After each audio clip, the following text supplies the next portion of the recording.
The greatest challenge in the inference section of the notes is to be able to distinguish between whether you're dealing with an exercise or example where you're given the population mean, population standard deviation sigma or not, okay? So let's just read through a few exercises, and we don't have to go through them or complete them, but we can just read them and I determine if what we have, what do we have, and how to proceed. In the first problem, we're told about a random sample of 16 with an average time and standard deviation. You can be safe to assume here that these results are from the sample, okay? That means that what you're given here as a standard deviation is S. It's not sigma. So when you calculate the confidence interval, you're going to use the t-distribution with 15 degrees of freedom to get your critical value t star. Alright, let's try the next one. If we have a random sample of size n from a normal population with a mean, a mu, and unknown variance, suppose we calculate 92 and 96% confidence intervals.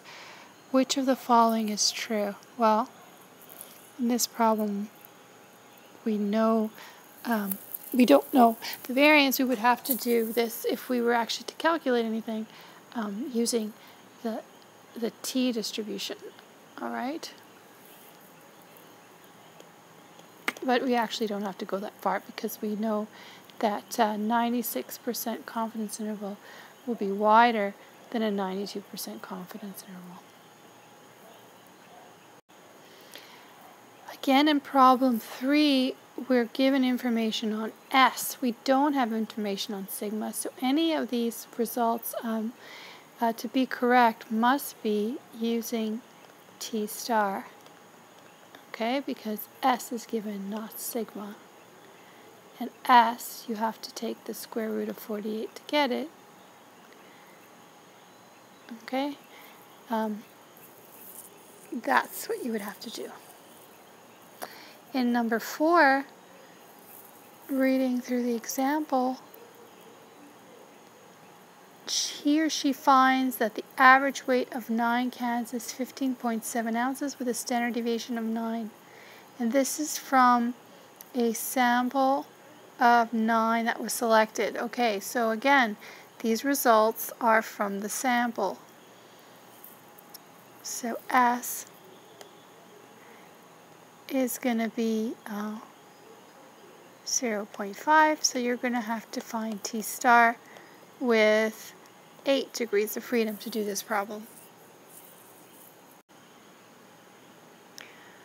One note, keep in mind that if you were given both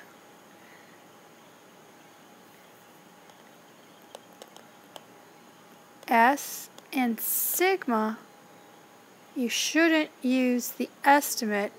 You should use sigma, which invokes or tells you to use the Z distribution, okay? The standard normal distribution, as opposed to the T distribution.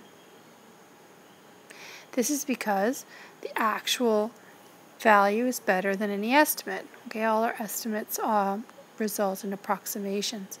Using the actual value will be more precise.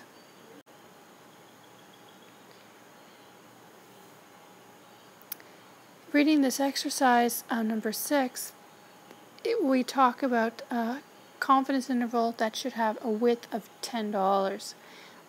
To have a width of 10, that's like having, this is like the margin, sorry, this is the confidence interval, and the confidence interval spreads out from X bar, and it goes this way and that way by a margin of error. The whole width is then 2 margins of error. In other words, the margin of error is the width divided by 2, so the margin of error should be $5. Okay, and this is what you would use in your zoom formula to estimate the sample size.